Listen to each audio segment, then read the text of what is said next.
Packers fans, stay up to date on all of your Packers news this season via our newsletter. You can sign up for the PackersNews.com and more Journal Sentinel newsletters by clicking on the link in the brief field of this video.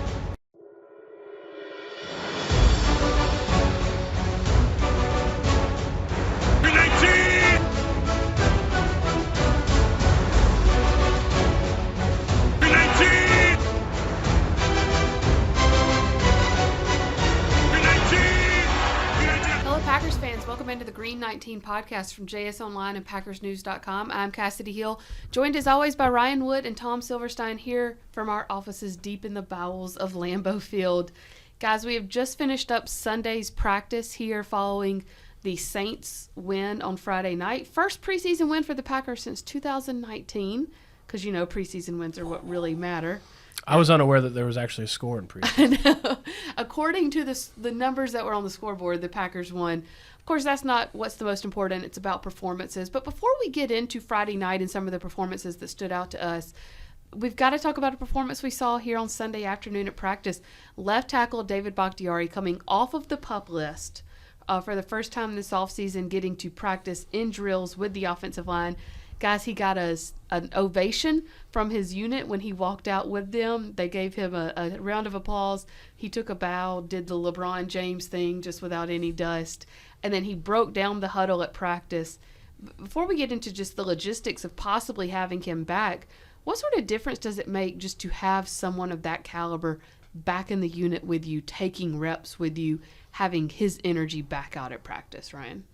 Well, we don't really know, because he hasn't played in so long that's the big question is how does he come back? And Matt LaFleur was very determined today to temper expectations and to say with him and Elton Jenkins, it's not like they're just going to be all pro walking on the field after such a lengthy absence.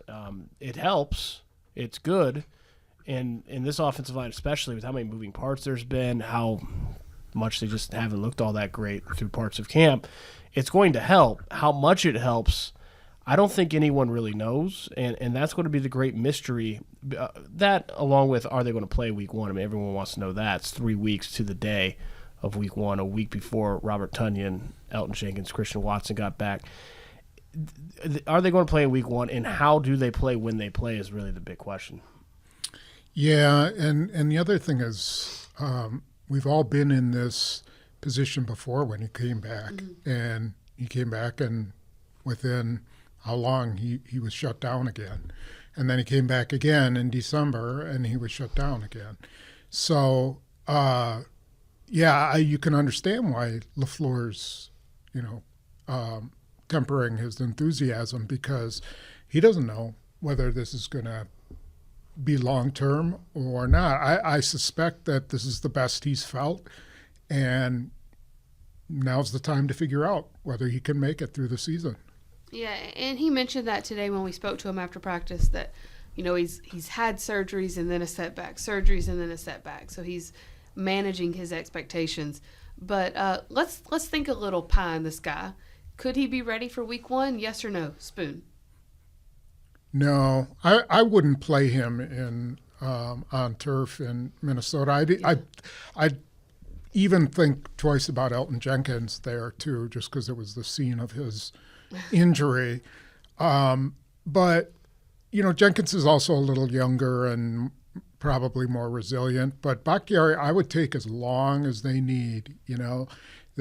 If they thought it was 4 weeks, they would have put him on PUP.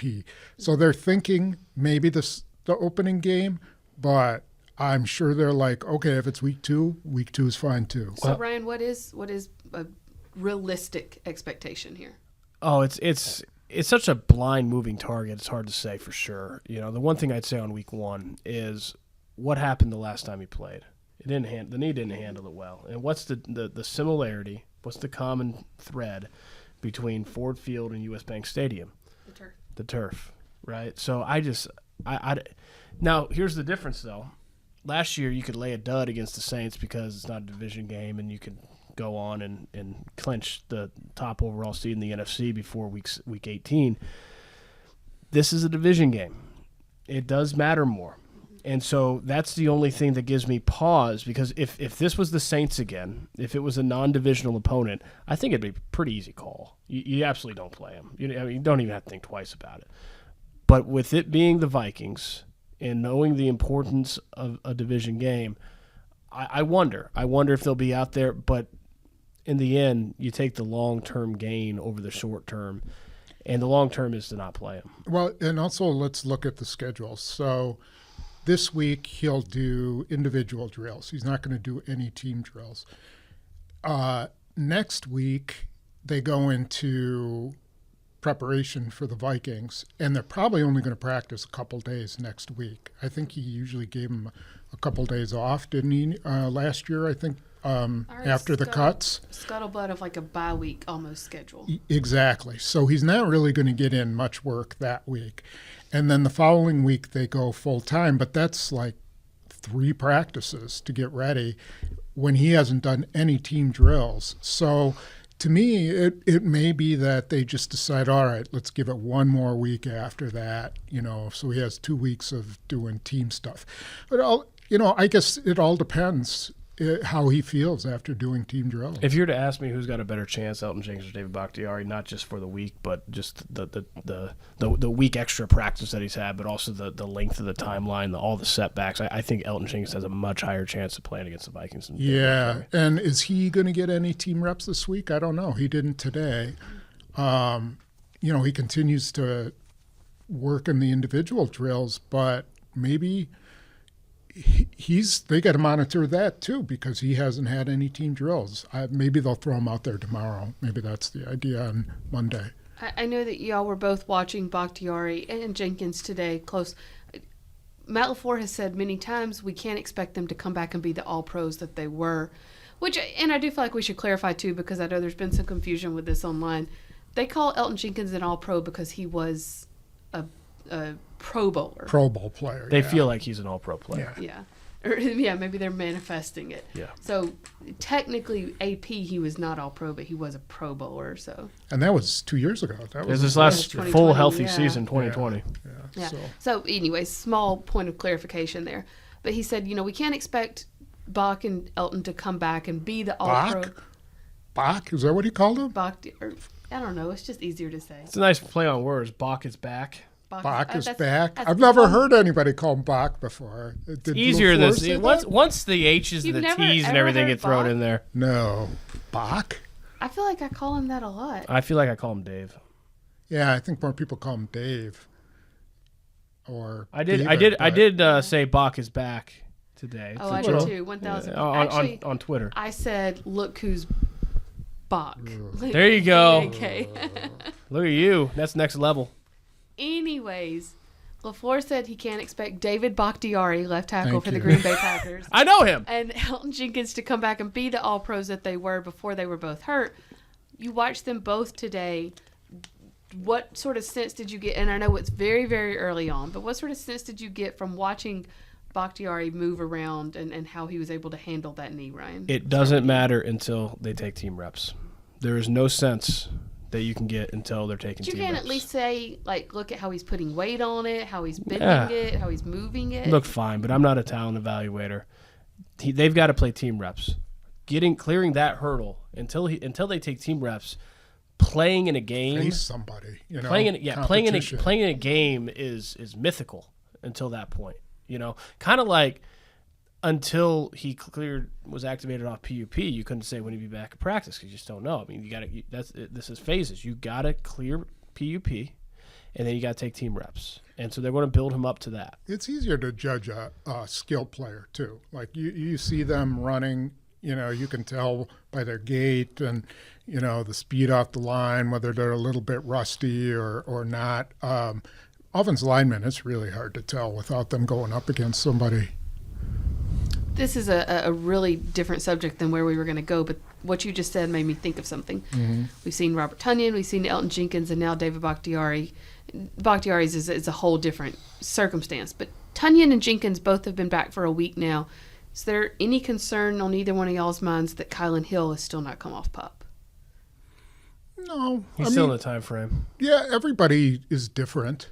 Everybody comes back at a different rate. We don't know if his injury was, a little more complicated than Tanyan's. Sometimes the tear is not as clean. Sometimes it is clean. Maybe Kylan Hill, we don't know if he tore an MCL in addition to the ACL. I don't think there's anything you can read into that other than everybody takes a little long, takes their own time to come back from an ACL. It's a 9 to 12 month injury recovery. And until you clear the 12-month mark for me, I don't put any concern on it because he's still squarely within that 9 to 12-month mark. I will say I happen to just look at Kylan Hill outside, and he was doing some stuff, and then I happened to see him in the locker room with his shirt off, and I was like, this guy has not been laying around eating Oreos while he's rehabbing his knee. I mean, he is in really good shape, and I'm kind of interested to see him when he comes back. Who knows if he has the same explosion, because we saw him in camp last year, and he was really explosive. We were all, how did this guy last that long? But I'm kind of interested when he gets back. The other thing, too, is I don't think they're going to keep 3 running backs on the 53 anyway. So if you put him on PUP to start the year, you're clearing a roster spot for the long term. Sure, or if you want to hide one of those running backs because you're afraid Tyler Goodson might get picked up, then you keep 3, and then when Kylan Hill goes back, then you cut him and put him on practice squad, and maybe nobody picks him up. What you said is, I could easily see them keep just 2 running backs, but like LaFleur said, it all comes down to special teams. If any of them are special teams. I do know, and we're getting off the track here, but I'm going to say it because before I forget it, if I wanted a guy to come in on 3rd down and protect Aaron Rodgers, I am keeping Patrick Taylor because I've seen that guy just absolutely obliterate people. He's not the best runner. He's not a better runner than Tyler Goodson or Dexter Williams, but holy cow, can that guy block. Everybody he takes on just gets stopped. So I wonder, I don't know how if he plays special teams either, but if I wanted a guy to stand next to Rodgers and you pick up the blitzer, he's the guy. Might be something worth considering, especially as they're leaning on Jones and Dillon more and more as pass-catching backs, keeping one purely for, we did get off track a little bit with David Bakhtiari. So just to wrap up, Bakhtiari, he came off PUP on Sunday. No timeline as of right now. Isn't that what LaFleur said to you today, Ryan? Yeah, no timeline. It comes. What do you think that means? I basically said it. That means you have no idea. And he's like, no limitations. I said, I forgot the punchline, and he made it very clear. It's not a punchline, and around we went. Yeah. All of that to say, he now begins the ramp-up period to come back. Likely won't see him week 1. It was a big moment for Bakhtiari, though, because he has had those setbacks. Let's actually hear what he had to say today in the locker room after going through his first practice this offseason. There's just a certain, at peace being out there with the guys, putting pads on. I didn't realize how much I loved the game until it was tried to be taken away from me, and I was like, nope, not going to happen. So it's nice to just begin that first step on my journey to be back out there. The big hurdles through this whole process has been the inability to get over one surgery and have it compounded with the second one, and now I have to get over now 2 together, and then didn't get a chance to fully get over the second one, then I had to get a 3rd one, so it's that's really been a struggle through the physiologically in my knee, and then the atrophy that comes with that. And I mean, Larry, you probably understand. You've had probably a fair amount of your surgeries over time. So it's really just managing that, and then once letting that dust settle, then building back up and now becoming a football player. It's another step in the right direction. I don't want to get too ahead of myself. So right now, I'm pleased with where I'm at, and I'm excited to see what tomorrow brings me. Another guy that we saw getting a lot of work today out at Sunday practice was rookie receiver Christian Watson. We've seen him getting folded in more and more over the past week since coming off PUP. Rodgers seems to target him a lot when he is in a drill. If Watson is in a drill, there's a good chance he's getting targeted, and it's often over the middle, but we've seen him go deep as well, as it seems almost like they're accelerating his snaps to sort of get him caught up. Ryan, just initial impressions from seeing Christian Watson do more and more within this offense. Yeah, I mean, we've seen him one day in team reps, right? So it's an extremely small sample size, but they were first team reps, and he was in there with Rodgers. He had a couple catches today. For one day, it looked pretty good. Now, it's the first step in an extremely long journey, so who knows what that means long term, big picture, but I thought it was a successful first day of team reps for him. Yeah, I think so. And I wouldn't rule him out playing against Kansas City. I think there's a chance they might throw him out there. I mean, his injury was the least damaging of any of the guys who are coming back. I mean, they just cleaned it out from what it sounds like. I could see them trying to really accelerate him and possibly get him some snaps, especially if they do decide to play with the ones. Then why not, send him out there. But, yeah, his process is going to sort of be like Romeo Doubs has been. Ooh, he looks really good. Has a, really good week.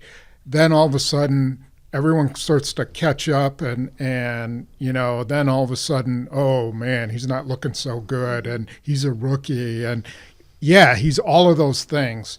And that's what's going to happen to him. He's going to have his peaks and valleys, just like Romeo Doubs does. But it doesn't mean he's a bad player. It doesn't mean he's a great player. Doubs, we've seen have drops problems, and that's very typical of rookie receivers. He's got to get over that, but I wouldn't say that says he's a bad player.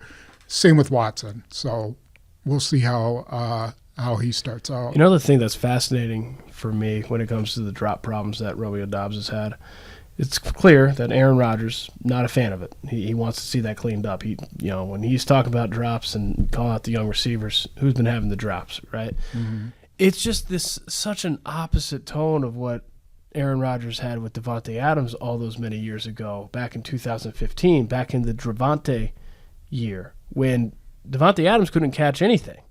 And at that time, him becoming Davante Adams really felt far away. I mean, I remember talking to a scout around the Packers at that time. I asked him if Davante Adams would be a number one receiver ever. He said, "Nah, he's number two. He's never going to be a number one." That was and Aaron Rodgers was always steadfast in his belief of Davante Adams. Whereas this is a very similar issue now, that a young, talented guy that has shown glimpses of that talent is now having that same problem. And it's been the totally opposite, tough love, kind of a hard line on it. Mm-hmm. Very fascinating how opposite the approach has been from the quarterback. Yeah. I'm not sure I understand that. I don't know if Romeo Doubs responds to that type of coaching. He doesn't seem like the kind of guy who would. Now, for those who remember Bill Schrader, who he was here, that's the kind of guy you would yell at. Like, that was the only guy I ever saw Favre bitch out on a field. Favre never, ever showed up as guys on the field. But that's the kind of guy who just needs to be yelled at when he does something wrong. Romeo Doubs, to me, is kind of like a puppy, He takes it very hard on himself. He's very hard on himself. Yes. Don't whack him with the newspaper. Yeah. Just, tell him what he did wrong and get him to do it right. So, I don't know. We'll see how that goes. Rodgers does seem kind of like hyper critical about it. So maybe it's because he sees something really big with him and wants it accelerated in the worst way, because he knows this could be his last year, and Doubs might be a key part of this. And I keep going back to early in camp when Aaron Rodgers said, "It's when I'm coaching you hard that's a good thing. If I'm ignoring you, then that's a bad thing because you don't exist." And so it's a good thing that he's coaching him hard. I just, maybe my memory's a little long, but it's totally opposite approach in 2015. Maybe now Davante Adams was playing through an injury that year. Yeah. That's a difference, but still, it was an ankle. Your hands are your hands, and it was the opposite. It wasn't hard coaching then, so there's something different there. That's a decent point about Rodgers knows the sand is quickly running through his hourglass here, and that Doubs could be a huge part of how far they go this year. But you're also right. I mean, we see him on the sidelines, we see him in the locker room, get to spend time talking to him in the locker room, and that's not the approach I would think that would work with him. Maybe he's different behind closed doors. I don't know. Maybe he's ultra confident, but in the football environment, but in the locker room or whatever, he's not. Yeah. Whatever. We'll see how it goes. And he at least says the right things about how he takes that sort of coaching, but it's the manner in which it's said that's a little concerning. We actually got to talk to him Friday night about this. So let's actually hear what he had to say then. You just gotta be strong mentally. You get plays like that, and from the greatest players to the mediocre ones are good. You're gonna have plays like that are gonna come and go. It's just getting better throughout the days, man. You stack days, you learn from what you did bad. It's just. I really harp on just learning and stacking days, because if I do good and if, for example, I do good, it's teach tape for the rest of the people in the room.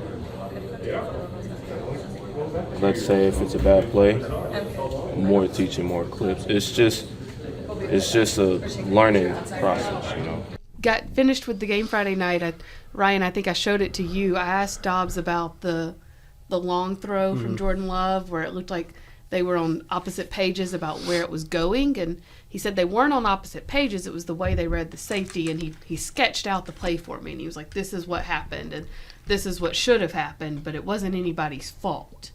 So that being said, we seem to be taking away a lot of fault from Jordan Love and saying he is not making the mistakes that the stats sheet says he's making. Is that fair still? Ryan, or do you want to go first, or Spoon? Y'all both seem to be contemplating. I mean, LaFleur, the way LaFleur explained it, he was in the wrong. That Doubs or Love? Doubs, I think. Doubs. I'm sorry. That was my understanding. So that ball is it was supposed to be targeted to the outside shoulder, which is where it was targeted. And what Romeo Doubs was supposed to do on that play is peel and fade his route toward the sideline while looking back for the ball over his inside shoulder. Yeah. You see them; they do that drill too. Right. It's a way to shield the guy off you, and then you come down and you catch it as it comes down right over your shoulder, and then the defender can't get a hand on it.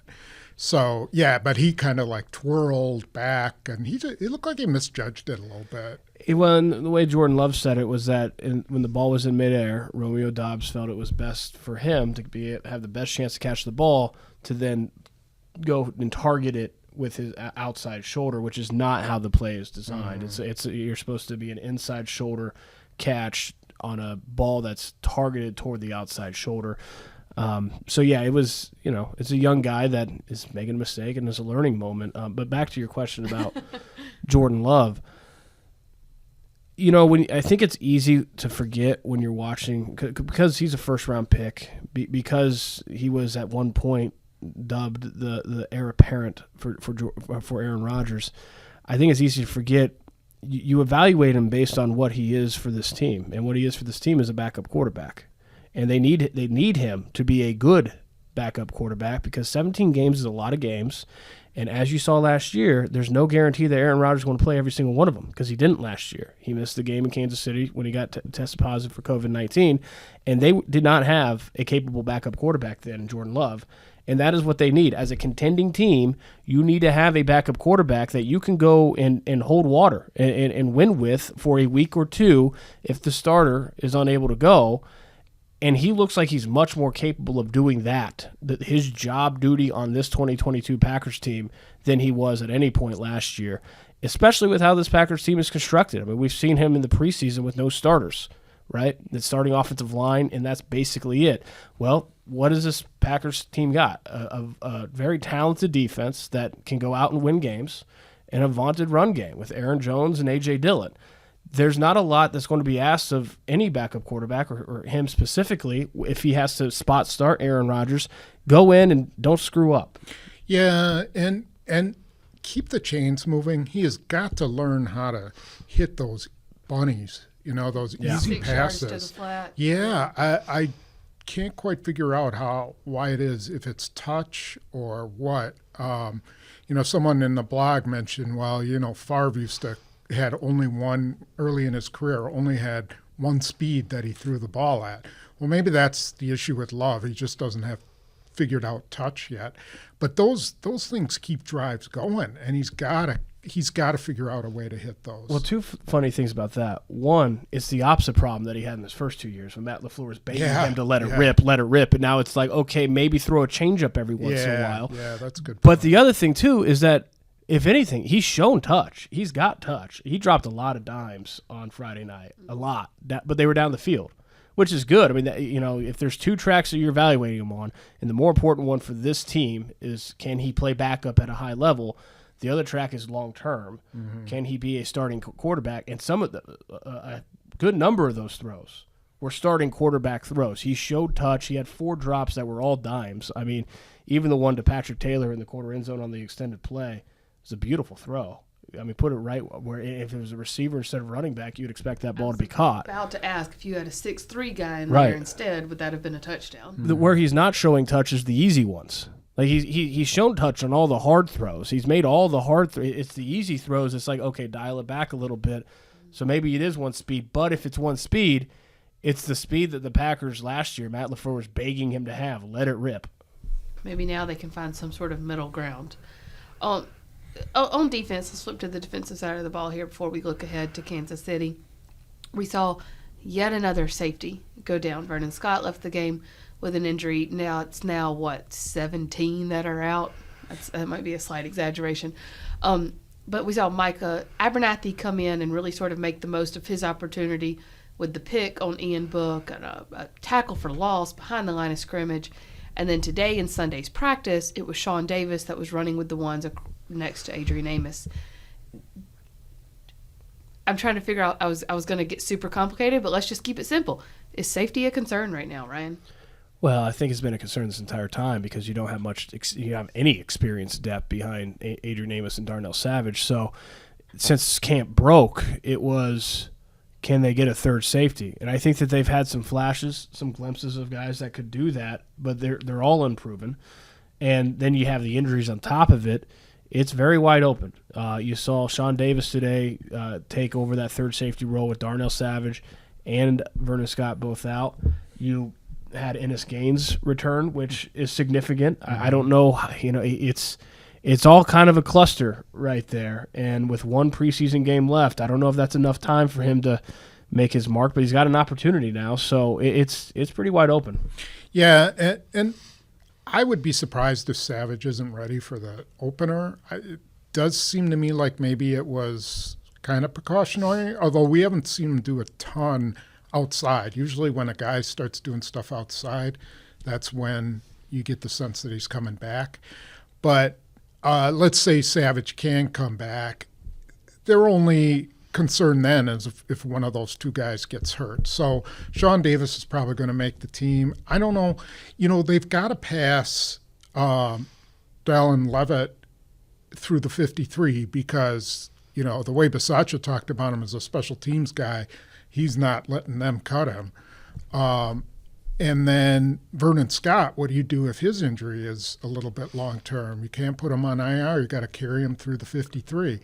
So I'm not sure how they're gonna handle that. If it's long-term, I would imagine that they IR Vernon Scott. Oh, absolutely. Yeah, but I don't know what it was. Yeah, it's a shoulder. It's a shoulder.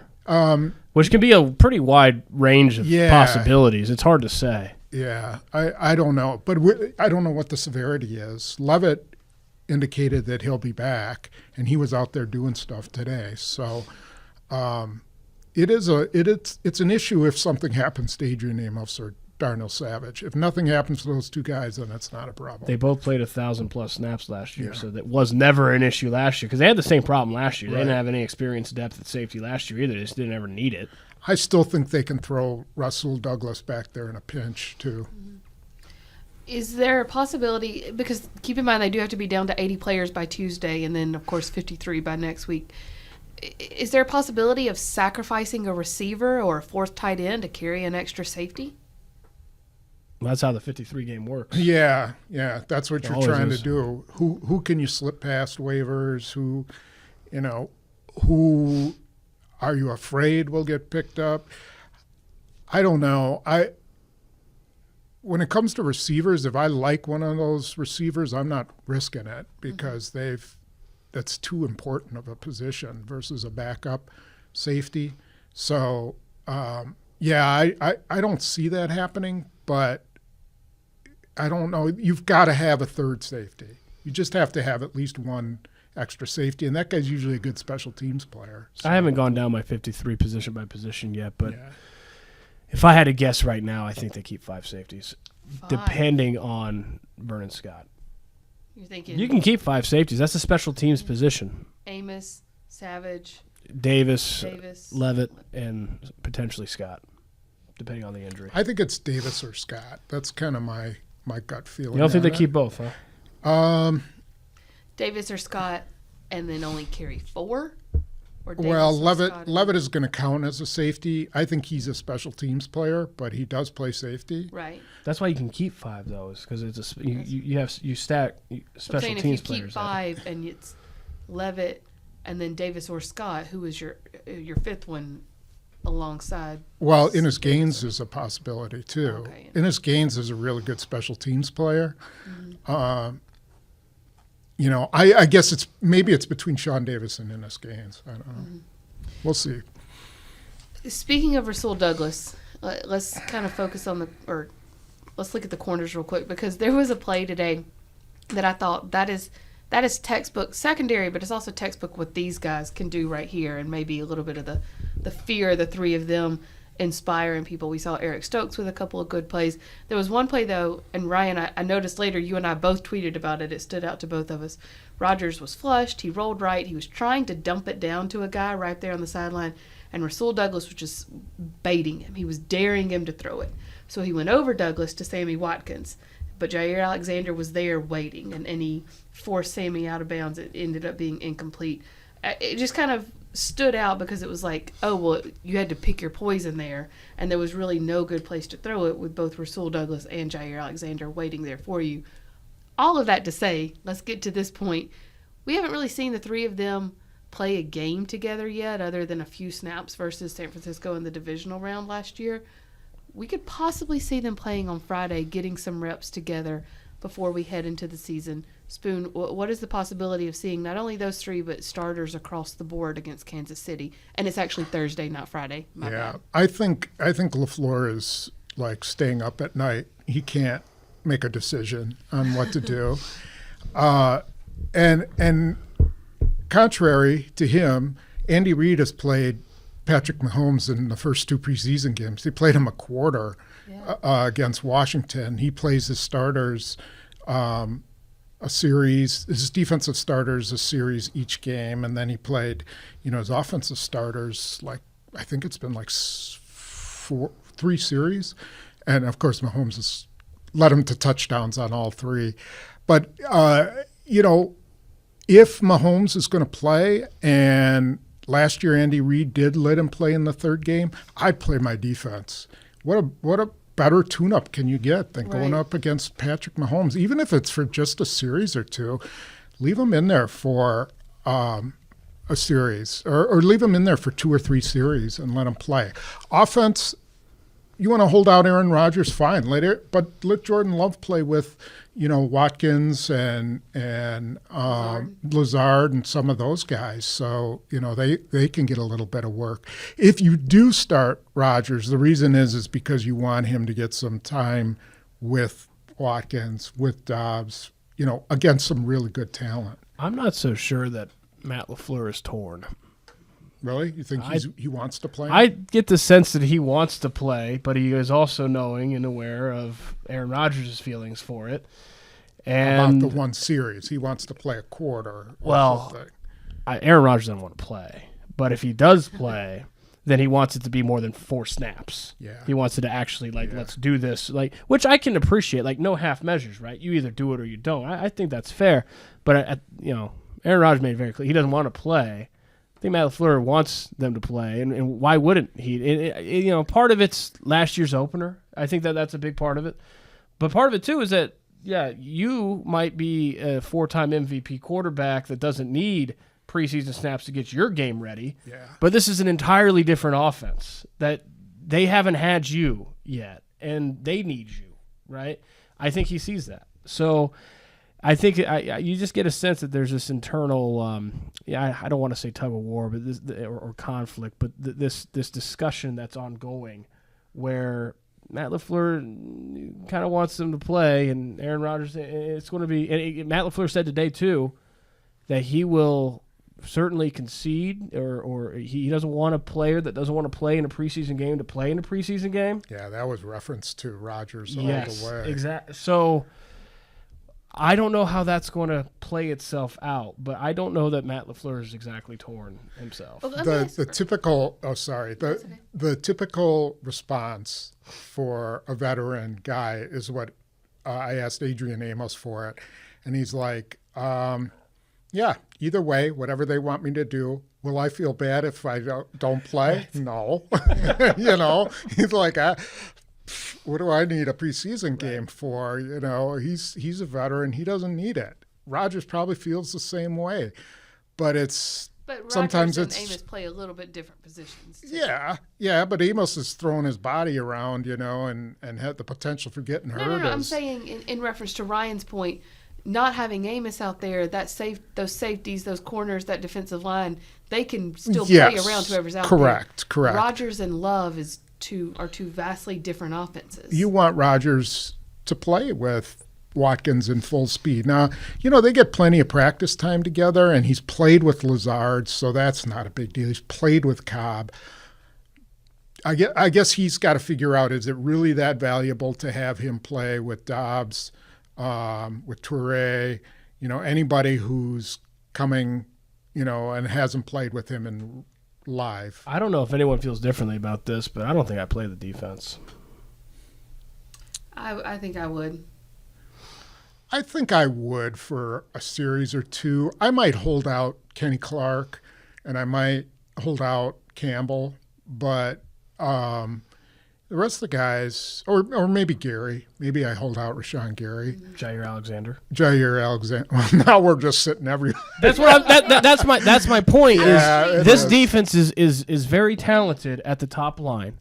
At the starter level, it's very talented, but it's not deep. Other than the defensive line, it's not deep. And all this defense is an injury, maybe two away from being a whole lot different of a look. I don't even mess with it. I put this defense right in the regular season. Don't risk the injury there. I would want the starting secondary if Kansas City plays Juju Smith-Schuster, who was hurt and didn't play last week, McCole Hardman, and MVS is going to play for sure. So if those guys played, I would say yes. Play them. I wouldn't risk the injury. See, I'm with you, Spoon. And I get the injury risk, but, I mean, as cliche as it sounds, there's injury risk every week. There's injury risk them walking off the practice field. Yeah. And corner, secondary, but corner especially, and you're throwing possibly a third corner in there for a majority of these snaps, that's so dependent on chemistry. And there's just, as LaFleur is apt to say, there's no substitute for game reps. And do you want to go into week one against Justin Jefferson and not be on the same page? Right. And There's injury risk every week, but those weeks actually count. This one doesn't. just tell Jair Alexander to make business decisions. There- You know, there's I'd be okay with that. if As long another as you're in place to make the play. Do Even you, if do you see don't Jair make the Alexander play. really doing that? well, you just tell him. That's hey, not the way he plays, though. Just- Sometimes you just- got to help a guy, save a guy from Get himself. your cape out and let him come right through it. There's you know? there's injury risk in practice, but it's different when it's live. This is not a deep defense. This is a defense that's only a couple injuries away from being very different. I don't know. Keep about that. developing the depth. I don't know about that. I mean, outside linebacker, yeah, they lose one of those guys. Corner? That's an issue. I don't know. Corner, I mean, they can survive with, they don't want to lose Jair Alexander. They're top again, three. But After the if top it were three. Stokes or Douglas, they could survive. I think they'd be okay. Well, you need three corners, and after the top three, the gap between 3 and 4 is big. Safety, there's not a lot of depth. They do have some depth at inside linebacker and obviously the defensive line, but in the Their back end, biggest there's not a lot of risk- depth there. Their biggest risk would be losing all three. I think as long as you've got at least one of those guys No, out there, if you you- can move them to the outside.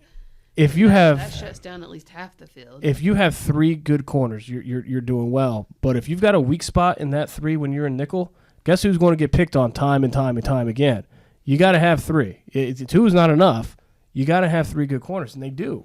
I just don't think the risk is that great if all they're doing is covering some guys. I mean, you're not going to have Russell Douglas blitzing. You're not going to have Alexander blitzing off the corner. If he's got to play the run, he'll do whatever he has to do to stand up a wide receiver. But he's not going to, throw himself all over the field like he did, against Pittsburgh or, in Minnesota that one year. I think it would be all right. I think mostly they're going to just be covering. So I don't think it's that big a risk. Guess what? None of the people sitting at this table have to make that decision. Nope, that's for sure. We will leave that up to Matt LaFleur, probably Brian Gutekunst as well. I would like to know for my fantasy preseason team, though, right? That is tampering, Spoon. Yeah. Insider betting here. Are you going to go into the locker room tomorrow and be like, just wink yes or wink once? Fantasy preseason, that has to be the lowest of the low. I can't believe I saw that people bet on preseason games. I saw that people bet on anything. On college World Series or Little League World Series games. Now that's insane. I mean, come on, man. Hey, far be it from me. If you want to put a little money on something, all right. But come on, man. I would bet against me every single time. you and your team? Bet on me to finish in second place in the championship game because that's what I do faith in every you year. And your team, Spoon. I think y'all could do it. Well, I own second place, baby. That's just the first loser. Yeah. Better than third. Better than third. Better than fourth. Anyways, let's get back to football. Thursday night against Kansas City in Kansas City. Ooh, geez, that was for you. Too much barbecue there. It does. Spoon, you'll be there? I'll be there. Yeah. I sure hope they do play some starters just to make it interesting. But sorry to dissuade them for you. Yeah, but there's still some important roster spots, and I think keep an eye on the offensive line again. Mm-hmm. They didn't make any changes this week, which, typically in these preseason games, after a preseason game, you see a lineup change somewhere, and there were no lineup changes today after the Friday game. So there wasn't last week either. No, which has been very static. It says something about how they feel about their team and that it's a veteran team. But I still think, this is now Bakhtiari's back, Elton Jenkins. Now, who do you start moving around just to kind of play into all that? Yeah. As we said, Spoon will be there to cover it for you. We'll have wrap-up coverage for you here as well from Green Bay. And we will continue to have coverage for you this week as they get ready to head to Kansas City, start making a few more cuts and shape up this roster before they get ready for the regular season. And don't forget, Cutdown Day is Saturday.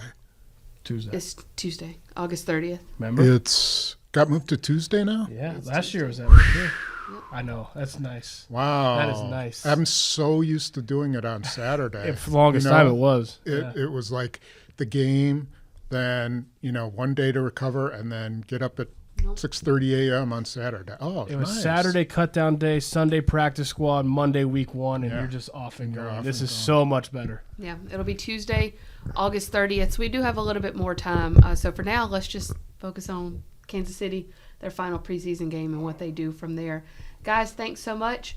We will, like I said, stay with PackersNews.com for full coverage as the Green Bay Packers prepare for their final preseason game. This has been the Green 19 podcast from JS Online and PackersNews.com.